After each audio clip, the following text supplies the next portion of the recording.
This is for the touch not my country. Touch not my country. No matter what is happening, touch not my country. Hello. See, I am done screaming and shouting and trying to convince Nigerians about anything. Because it has become like whoever knows, knows. And who doesn't know, doesn't know. This Anthony Joshua issue is an eye-opener or reinforcement for the few people that have taken the time to do right by themselves and educate themselves. Because the religiosity and the materialistic and the enslavement through overhauling of our educational system is just a waste of time for individuals to teach. We have to elect the right people that again begins to elevate education. Nigerians are the most horrible people that you can deal with. A lot of us just have sympathy and we don't have the weight or the time to waste with sympathy. So we begin to blame the wrong things. We can blame a car. We can blame anything instead of taking the blame for ourselves and the bad governance. Nigerian governance is bad. The whole world sees that is bad. And no, denial is not hope. Lying to yourselves about your situation is not faith. It's almost like you're delusional. Your minds are lost. If you tell a Nigerian that somebody had an accident, they will say, oh my God, oh my shit, what a pity. But why did they wake up that morning? You always find a way to avoid giving some accountability to your government. Anytime you see somebody talking, say, never say anything bad about Nigeria, it just shows how many of your minds have been erased. Ignorance is an understatement. Delusion befits a lot of Nigerians. Very few Nigerians are worthy to be called knowledgeable. A lot carry their degrees and diplomas and can boast and speak English, but their thinking is warped. If you're in Nigerian this morning, you're watching me at home or abroad, you are a selected handpick of the wise ones that knows the truth. And the fear of going hungry, the fear of losing your business, the fear of being locked up in jail, the fear of being attacked and excised, the fear of being blacklisted has still not kept you from speaking the truth. I commend you this morning. So you are going to almost sound like the voice of John the Baptist in the wilderness, that lone voice. A lot of the people that love Nigeria, that wanted to help you, the crowd, the poor, the unfortunate, get a better government, have decided to keep quiet and mind their business and go on their way. Any bamaku maku, any maku maku. I have never in my life seen the definition of delusion like the Nigerian public. Look at the comments under the social media. You are spoiling Nigeria. You are painting Nigeria back. How can you be painting something that is bad? It is already bad. Somebody was saying, Nigeria, I know there's a little corruption. I said, no, we don't have a little corruption. We are the headquarters of corruption. We have monstrous corruption. Everything every other country uses and does for vices, we use as a main nature.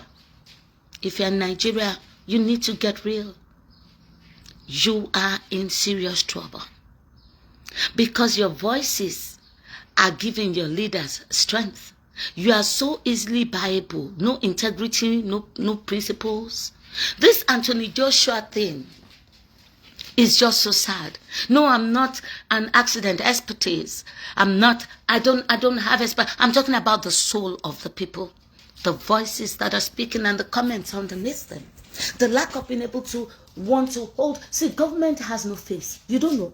You think TINUBU is government. No, it's a machinery, a cabinetry. There are too many cooks that spoil the broth. So you can't just say you're fighting for Nigerian government. Because in your fight, you have lost. I'm a Nigerian too. I'm not a Ghanaian, I'm not a Togolese. I'm a Nigerian that has suffered, that Nigeria has happened to. that is speaking. So you have no right. It's like we have a mother. All right? We have a mother. And my mother offends me and we are having contact. And some of you children come and say, don't talk to my mother like that. I will stand and I will join you along with your mother. Because we have to be able to tell each other the truth. Outside of, it's okay, sister, me, we'll talk to her. You make peace. When there is trouble within families, there will never be peace. A lot of children not talking to their mothers, daughters, sons, not talking to their fathers today would have been resolved if the other siblings knew how to play well. Because life is a game. So I'm telling you, are you winning in playing the wrong game? If I have a clash with David, and Daniel doesn't have the wisdom to step in, Daniel and my mother or father or David will have to go to hell. You think you have won. You think you have taken away a part of that woman. You ostracize them. But what you have done is divided a generation to come that will never see unity. Stop looking at everybody that criticizes Nigeria as if they want to spoil you, because a lot of you don't have anything to spoil anyway. What do you have? You are as poor as me, as broke as me. Atorojeni gbogbo yin, Bambiala mentality lo wa lórí yin. You are all subservient. Àtijẹ àtimu àtolówó àtakúṣẹnu yín, káyé yín má bàjẹ́ lẹ́ńbá kiri, ẹ máa fọmọ yín ṣòwò, ẹ máa fi ṣe sacrifice, kò ṣògùn owó ritual o, ẹ máa ní kọ́mọ yẹn lọ kú, because you don't want to spoil where the money is coming from. It shouldn't have to be. Our government is not our master.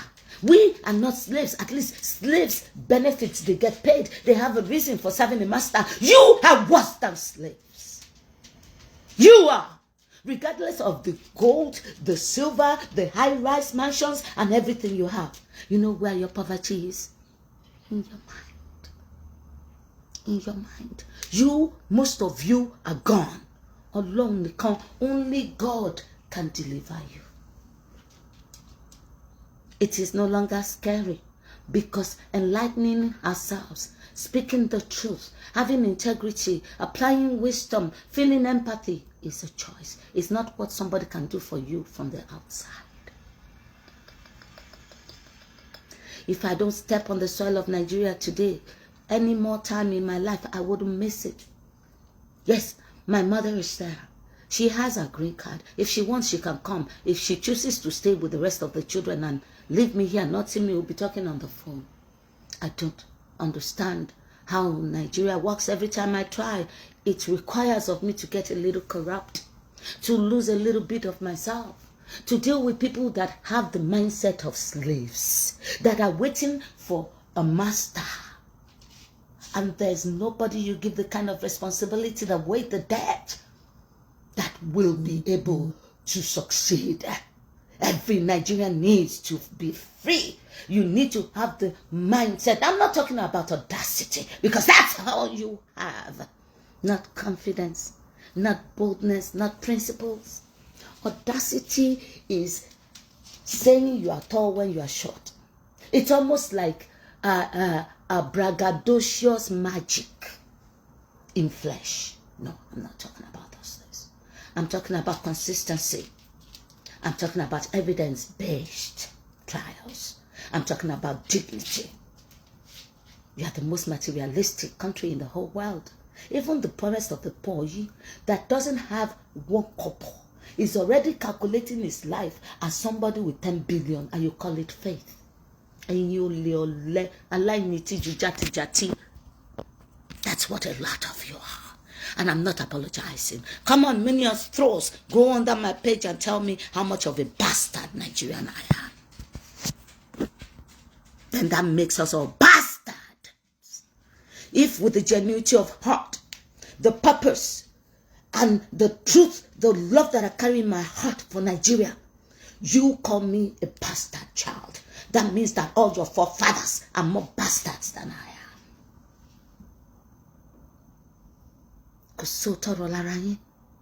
You have the best and the most expensive houses that 95% of you will never have the privilege to enter. You have the classiest of cars. There's no car alive that they have made that a Nigerian doesn't hope in Nigeria but cannot drive, except like he's driving a cat on an estate. There is nothing in life that other people have that we lack. The only thing we lack is the love of ourselves and the boldness to stay straight and the voice to call our leaders accountable. You can love people and still tell them the truth. But no, from morning till night and all season round, all you do is play politics. Because you know it. And whoever has something that is valuable, dear has not confirmed that government, or your own is finished. You have the minds of slaves. No, TINUBU government, like the governments before, are not your government. They are your masters. You, the people, are not government by the people, for the people. No, it is the government that rules the people and has subserviently held you down, erased your logic and your mind.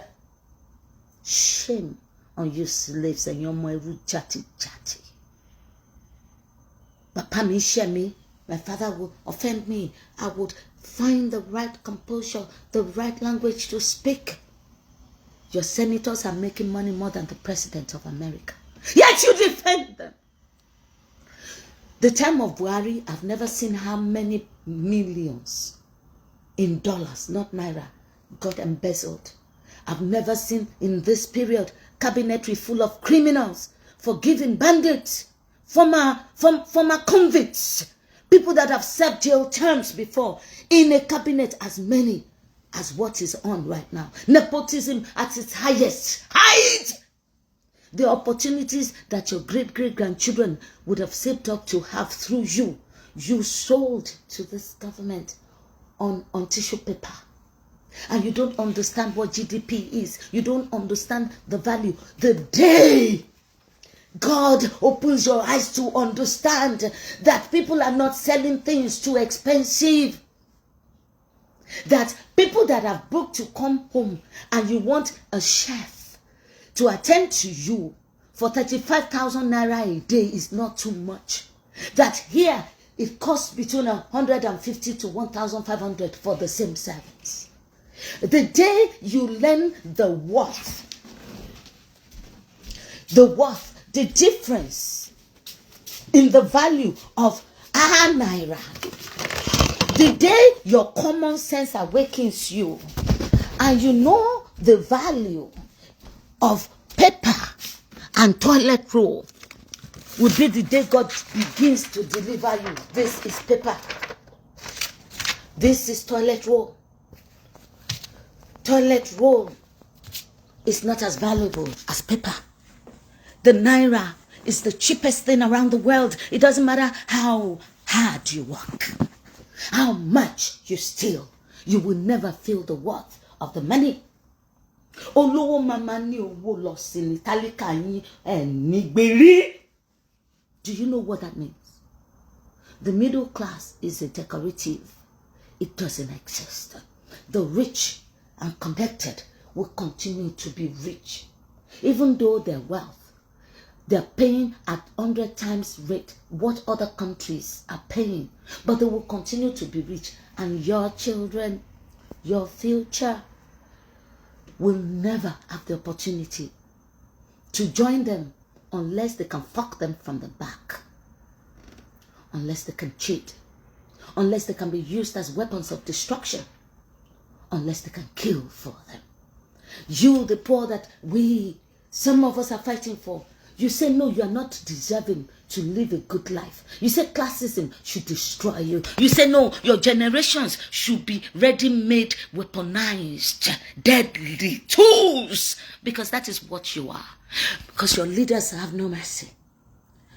An average Nigeria has no empathy. So you are reserving more than 75% of Nigeria to just be there like a farmer that goes into the farm to pick. No, give me that tall one. I want that short one. No, I don't like that chicken with the wings. Give me that turkey. That is what you have turned yourselves into by not being able to come together as a people and speak the truth to power. and say, lóòótọ́ lẹ fún mi iṣẹ́ sá, lóòótọ́ lẹ bọ́ mi lánàá, you fed me yesterday, but I have to speak. Because it is not about how full my stomach is right now. It is about the hunger that I know I will still have to exercise later. And for the benefit of the others that have not seen to eat, so that they can let me eat my own in peace. Your mindset is that of a slave. Collective slavery. And I understand. Because they planned it that way. Saudi Arabia has been sending money to build mosques. There are some mosques in Nigeria that don't have more than one person in it. You don't know that all your imams and afars are getting funded by Saudi Arabia due to the invasion of the Christians that came from all around the world. Táwọn náà wá fi religion Christianity bàjẹ́ yín jẹ́. You don't know. Ìwọ náà kọ́, it is not you. Your mindset is deliberately structured by the system to think like a slave. The few ones of us that are speaking, and I'm not going to mention anybody's name, but you know yourself, because this is not Oyedele. It is not an accord or an award or recognition that anybody gives you. You know it from the bottom of your heart that, Lord, you delivered me. Please deliver my people too. But the work is a lot. It's likely not going to be you or your children. Maybe it's going to be the grandchildren that are coming that will understand and get the full impact of the deliverance that God will have to help you do. Yes. But see, he's not going to do it alone like everything else that you expect your pastors and miracles and your life. You just want to sit in your life and somebody does it for you. No, he does it in partnership. He does it through consistent behavior and an attitude and trajectory of your life working that way.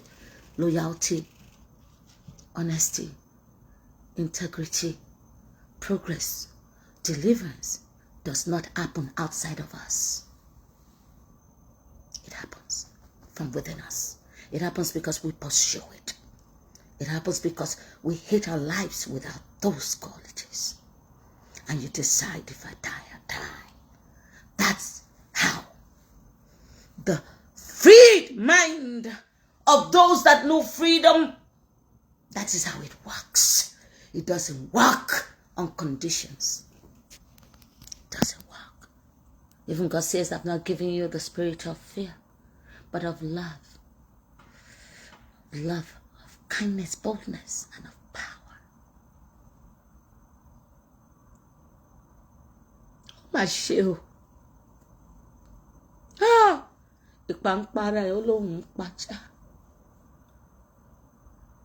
As you run to the defense of your bad rulers, your slave masters, you trap yourself in deeper until you don't favor anybody, not even yourself. And you can look at the truth and align it with what the value of your life should have been if you had a good government. That is the day you will be free. My condolences go to the families of the friends, Latif and the other gentleman that died. To us, death is nothing. Our president never came out when they kidnapped hundreds of children. No. His wife, his family, his whole cabinetry never said a word when they raped children and killed pregnant women. So it is still the spirit of mammon, that money, knowing that the world community saw that you just won $100 million fight. Perhaps your family can inherit some of that money and come help them in Nigeria. That's it. Classism. Selective sympathy. Undiluted, underlaced sympathy that never transforms to empathy. Anthony Joshua, I know that right now you're feeling bad and I recognize where you are. But I want you to know that you're 1 out of 1 billion that Nigerian government has ever cared for or about. Papa TINUBU never came out when children were getting killed, when the captain, the commander, the generals were getting beheaded right before our eyes. He never cared. And he's never spoken on over the 700,000 children that will never again be normal Just like some of the girls of being back girls that were kidnapped. No. We are not worth him talking to. He spits on us all the time. With his silence, he kills us. And he sends out his PR for propaganda. Anthony Joshua, even in your most broken state, we envy you. Because Papa TINUBU spoke on your case. Millions of lives of Nigeria don't matter. We have never mattered to them. They kill us with silence. So even in your broken state, sir, you are still lucky. Luckier than an average Nigerian.